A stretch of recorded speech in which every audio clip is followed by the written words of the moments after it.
The topic of reparations for slavery remains one of the most contentious and debated issues in the United States, sparking intense discussions not just in political arenas, but within communities across the nation. Although the concept has often been met with skepticism and uncertainty, leading many to believe that reparations may never materialize, the conversation is far from over. The idea of addressing the historical injustices of slavery with reparations is not merely a theoretical proposition. It is a matter of urgent moral responsibility. At the heart of this debate is the undeniable fact that the United States has long been complicit in systemic exploitation, not just through slavery, but through a series of economic and political activities, wars, peace treaties, and policies that have shaped its growth and power. The legacies of slavery, deeply ingrained in the fabric of American society, cannot simply be swept aside. It is time for the nation to confront its history and make reparations a reality. The original estimated amount for reparations was $350,000 per person, but the figures have shifted dramatically. The current figure stands at $151 million per individual, a significant increase that reflects the weight of the debt owed. But the question remains, who will foot this monumental bill? With African Americans constituting 14% of the population, the financial burden of reparations raises complex questions about fairness, responsibility, and economic sustainability. Who will bear the cost? And more importantly, who will receive these funds? Will every African American be entitled to reparations? And if so, how will they be distributed equitably? These are questions that demand careful consideration and a fair solution, yet they are rarely addressed in mainstream discussions. Many Americans, particularly those who are descendants of slaves, face entrenched opposition when they seek reparations. Some argue that because they were not personally affected by slavery, reparations are unnecessary. But such arguments ignore the deep generational wealth gaps and systemic inequities that continue to exist. How can we ignore the vast fortunes inherited by the descendants of slave owners? Fortunes built on the exploitation of African Americans over centuries. If these individuals continue to benefit from the wealth amassed through the labor of enslaved people, how can we claim that Black Americans have no claim to reparations for the injustices committed against their ancestors? Opponents of reparations often fail to recognize this fundamental injustice. The wealth accumulated through slavery did not vanish with the abolition of the institution. Rather, it was passed down through generations, enabling certain families to maintain immense financial advantages. These advantages continue to compound today, contributing to the stark disparities between white and Black Americans in terms of prosperity, educational opportunities, and career success. Meanwhile, African Americans and their ancestors endured not only the brutalities of slavery, but also the lasting psychological and economic scars left by the institution. The United States cannot ignore the suffering of generations of African Americans any longer.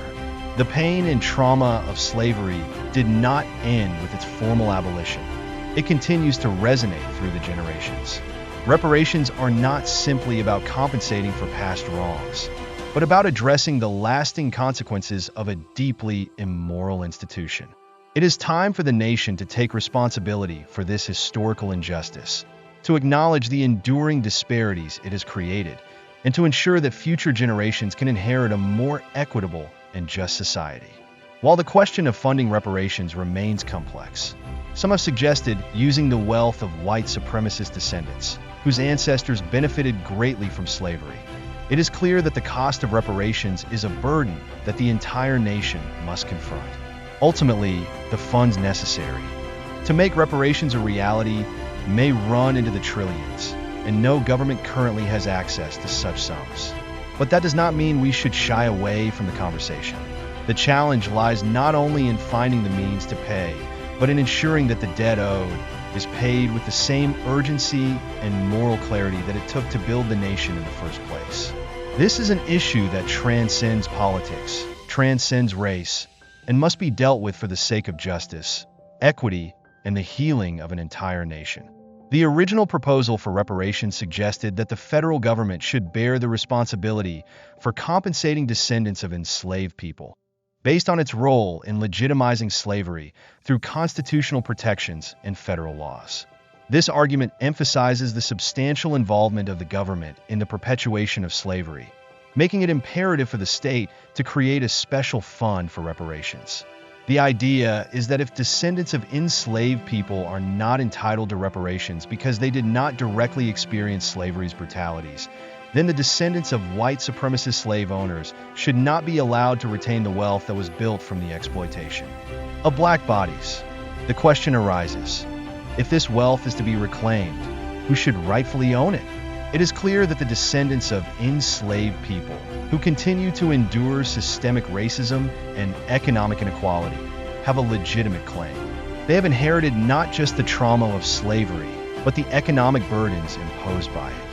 Legally and ethically, they are the rightful owners of the wealth that was stolen from their ancestors. Since slavery's abolition, Black Americans have been carrying the economic consequences of systemic racism, with estimates of their cumulative losses reaching a staggering $70 trillion. This immense sum reflects the historical wealth disparity that continues to divide white and Black Americans. As of 2016, the average wealth of middle-class white families in the United States was $49,703, compared to just $13,024 for Black families. This means that Black families, on average, possess only 8.6% of the wealth that white families do. Sean Rochester's book, The Black Tax, The Cost of Being Black in America, breaks down the $70 trillion in losses sustained by Black Americans over generations, directly attributing this disparity to racism and discrimination. Rochester argues that slavery, which lasted for 250 years, was the root cause of this immense wealth gap, and that it continues to affect the economic opportunities available to Black Americans today. Rochester's estimates suggest that the labor of Black slaves between 1619 and 1865 generated between $24 trillion and $97 trillion in value, though pinpointing an exact number is challenging. He uses an average figure of $50 trillion in his calculations, which underscores the magnitude of the economic impact slavery had on the United States. Despite the monumental contributions of Black Americans in building the nation, they currently own only about 2% of the wealth in the United States. The wealth gap is not just a result of past wrongs, but also ongoing discrimination and exclusion. Black Americans have been systematically denied access to wealth-building opportunities, such as those provided by government programs. For example, during the 1863 Homestead Act, which gave white families access to 160 acres of land for a small fee and 5 years of cultivation, Black Americans were largely excluded from this benefit. Over 70 years, predominantly white homesteaders claimed 270 million acres of land, which are now worth approximately $1.6 trillion. Additionally, Black Americans lost an estimated $143 billion due to their exclusion from the Social Security Act of 1935 and another $45 billion because Black veterans were not provided benefits through the GI Bill of 1944. These figures represent not just the lost wealth of individuals, but the broader impact of systemic racism on the ability of Black Americans to build intergenerational wealth. The historical and ongoing nature of these injustices makes a compelling case for reparations. The question is no longer whether reparations are warranted, but how society will address the immense economic and social damage that continues to haunt Black Americans as a result of centuries of exploitation and discrimination. The conversation around reparations is a critical step toward rectifying the deep-rooted inequities that have shaped the United States. We are calling on your support as we work to build a strong, resilient community that can address the injustices of the past and work toward a more equitable future. However, the road to progress has been paved with resistance and destruction, especially when Black Americans attempted to build their own wealth, businesses, and communities.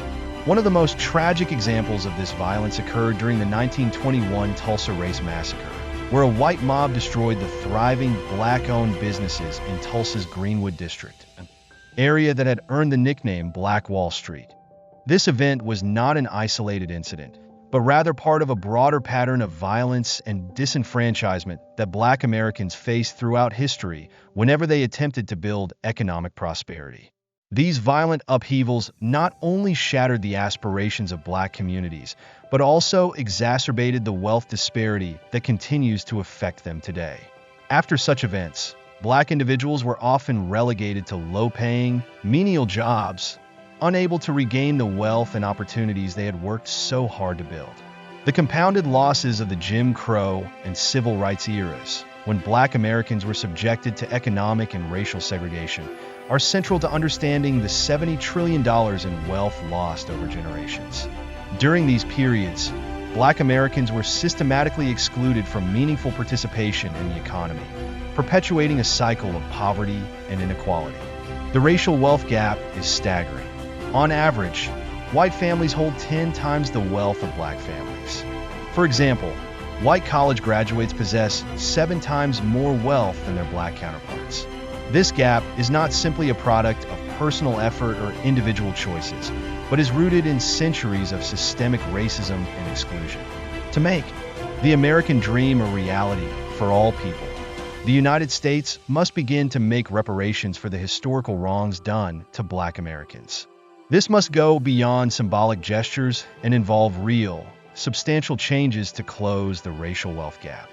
Reparations should not only include direct financial compensation, but also address the deep-rooted inequalities in housing, education, and business ownership that have historically excluded Black Americans from building wealth.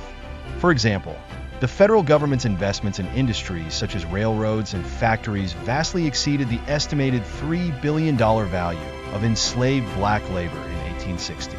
Similarly, the cotton output of enslaved people in 1861 was worth an estimated $250 million. Yet, despite contributing massively to the nation's economy, the enslaved were denied even the basic opportunity to accumulate wealth. The descendants of enslaved Black Americans have yet to receive compensation for their labor or the losses incurred due to discriminatory policies such as redlining and housing segregation. It is clear that the federal government has failed to provide adequate reparations to those whose wealth was systematically stolen. Black Americans have been unjustly denied opportunities to build and pass on wealth due to both the direct legacy of slavery and the continued impact of segregationist policies. The racial wealth gap cannot be solved by individual effort alone. In fact, as research shows, Black college graduates often have less wealth than white high school dropouts. This highlights the inherent structural barriers that Black Americans face. Many people question whether reparations would be effective. However, the United States has a history of providing reparations, particularly to Native Americans, who were granted land and financial compensation for the forced removal from their ancestral lands. This precedent shows that reparations are not an unprecedented or unworkable idea in the United States. It's time for the government to extend the same consideration to the descendants of enslaved Black Americans, whose ancestors built the country's wealth while being denied the opportunity to benefit from it. In addition to financial compensation, reparations must also involve a comprehensive plan to remedy the systemic inequality that continues to prevent Black Americans from achieving economic parity. This includes investments in education, housing, and entrepreneurship that will allow future generations of Black Americans to build the wealth they were denied for centuries. Only then can we begin to heal the wounds of the past and create a more just and equitable society. The history of reparations in the United States reveals a stark contrast between the compensation given to other oppressed groups and the systematic neglect of Black Americans. The U.S. government has previously provided reparations to Holocaust survivors, including substantial investments through the Marshall Plan, and to Japanese Americans for their internment during World War II, which amounted to $1.5 billion. Similarly, in 1952, West Germany agreed to pay 3.45 billion Deutsche Marks to Holocaust survivors. However, when it comes to the descendants of enslaved Black Americans, no similar reparative measures have been implemented, despite the undeniable legacy of slavery and racial discrimination that continues to affect their communities. The United States had several opportunities to make amends for the legacy of slavery and offer compensation for the harm done, but these opportunities were consistently passed up. One of the most significant opportunities came shortly after the Civil War, when General William Sherman and other Union leaders pushed for a plan to grant 40 acres of land and a mule to every black family, a policy aimed at providing economic independence and reparation for the injustices of slavery. This plan, known as Field Order 15, was initially enacted by General Sherman and allotted 400,000 acres of seized Confederate land to black families. However, after President Abraham Lincoln was assassinated, his successor, President Andrew Johnson, reversed the order, returning the land to the former slave owners. This decision was a critical failure to fulfill the promise of reparations and the American dream for black Americans, as it effectively returned black families to the status of laborers with little more than their freedom and nothing substantial to build a future on. In contrast, former slave owners were often compensated for their losses due to emancipation, further deepening the economic divide between white and black Americans. With few other employment options available, many African Americans were forced into sharecropping, essentially working for their former masters under exploitative conditions that closely resembled the system of slavery. This failure to provide meaningful economic resources to black Americans during Reconstruction was a missed opportunity to correct the racial and economic injustices that had been inflicted upon them for centuries. The federal government's neglect of black Americans continued well into the 20th century, even during the New Deal era. As the country grappled with the aftermath of the Great Depression and the stock market crash of 1929, President Franklin D. Roosevelt's New Deal aimed to lift the nation out of economic hardship. The government spent an estimated $50 billion on New Deal programs, which would be worth around $50 trillion in today's dollars. However, while the New Deal programs helped many Americans, they did not do enough to address racial inequalities. Two major New Deal initiatives, Social Security and the GI Bill, discriminated against black Americans and further exacerbated the racial wealth gap. Redlining and racial housing covenants meant that black World War II veterans were denied equal access to post-war benefits provided by the GI Bill, which helped white veterans purchase homes and build wealth. Additionally, domestic and agricultural workers, who were predominantly black, were excluded from Social Security, denying them the opportunity to build a secure financial future.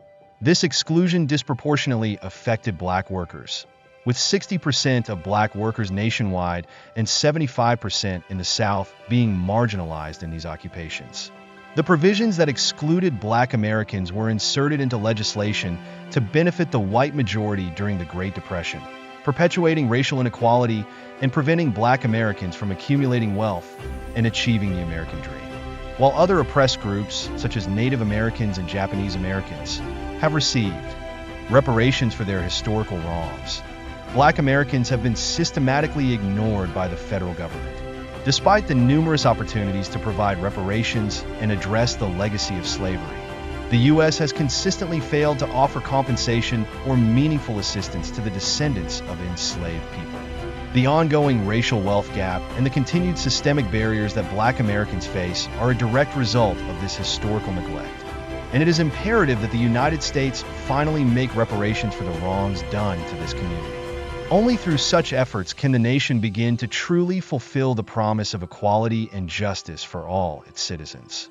The United States must pass a comprehensive federal reparations plan for African Americans if it is genuinely committed to addressing the racial wealth disparity and fulfilling the nation's promises of life, liberty, and the pursuit of happiness for all its citizens.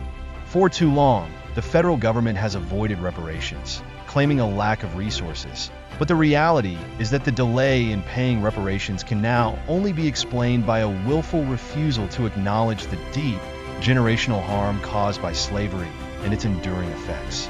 The time has come for action, and the solution is now more practical than ever. One way forward is to trace the wealth and estates of descendants of former slave owners, identifying their heirs and levying taxes on their inherited riches.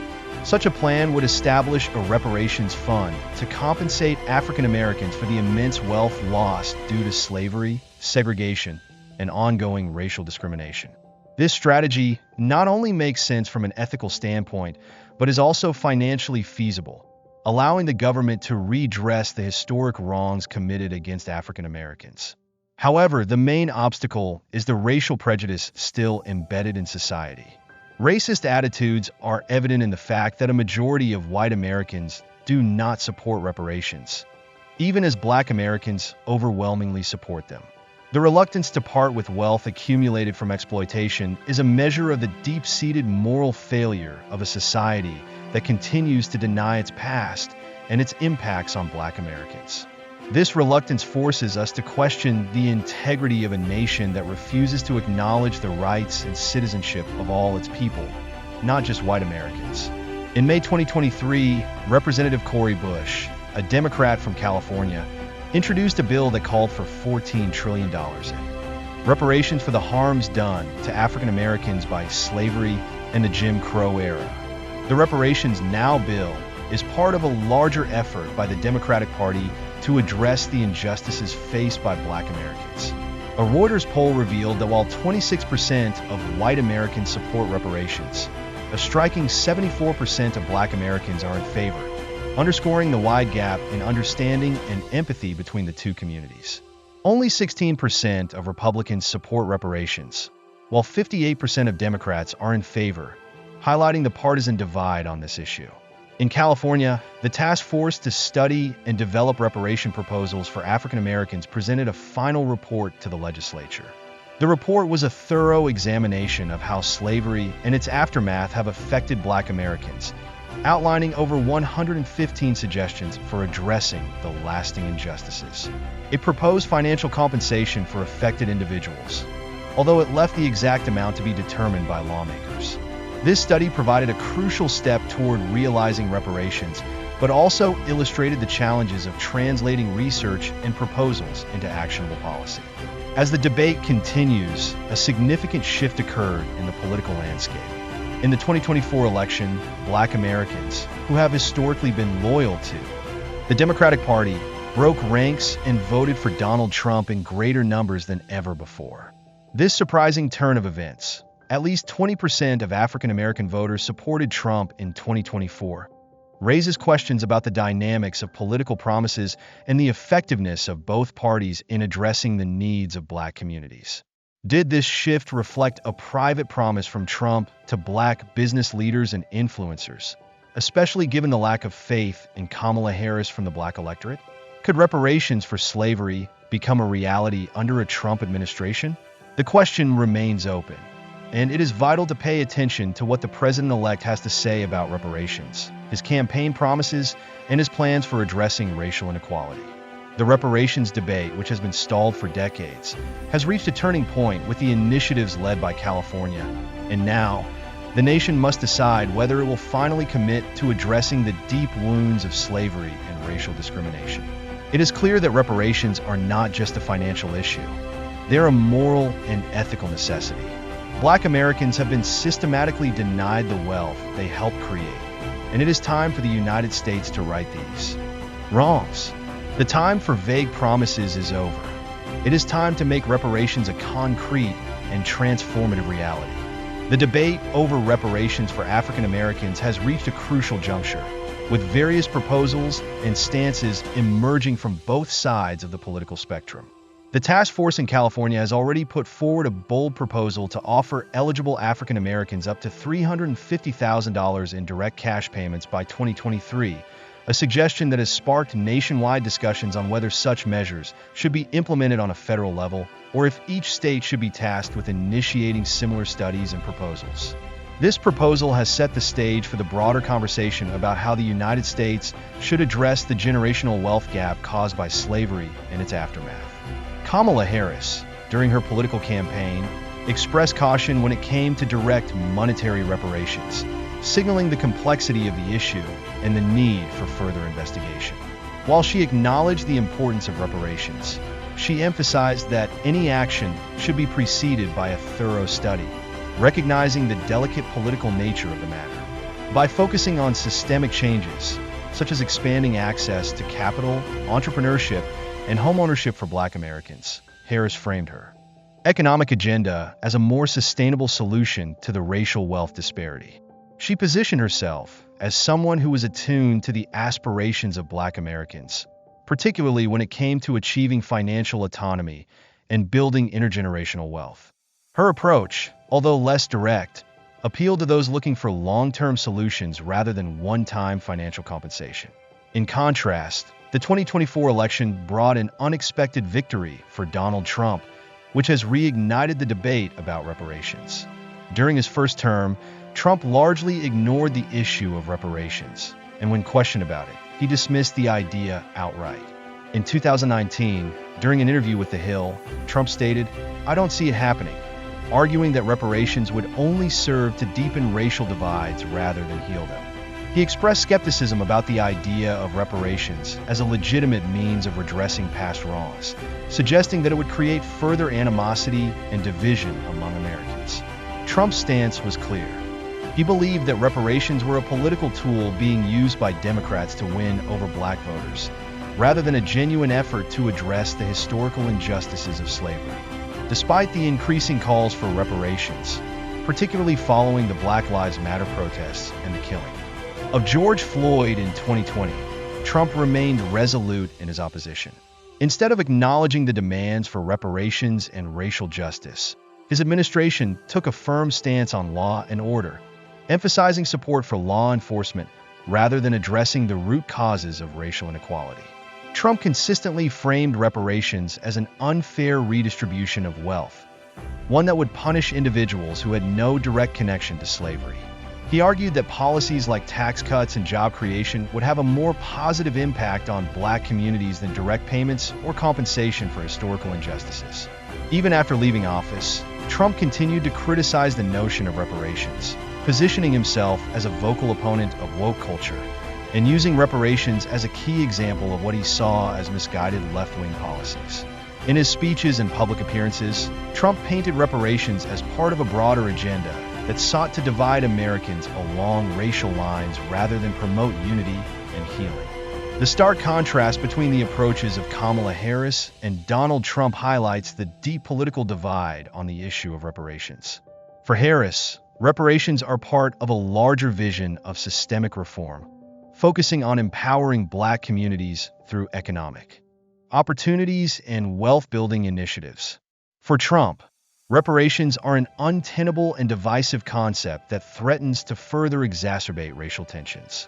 As the debate continues, the question remains, will reparations for slavery be implemented in the United States, or will it remain a distant, unresolved issue?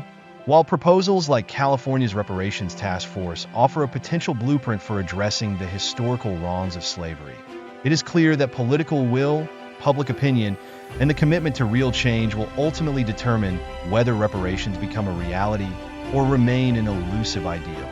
In a dramatic shift, Donald Trump began to change his political strategy, broadening his appeal by reaching out to white voters and disillusioned Asian Americans. He attacked progressive policies, particularly affirmative action, which he claimed unfairly benefited other minority groups over Asian Americans. This was part of his effort to reposition himself, changing the way the conversation was framed to address issues he felt were neglected or mishandled by previous administrations. In a shocking move just before the 2024 presidential election, Trump proposed what he claimed was a new approach to reparations. However, this was not about paying restitution to the descendants of slaves.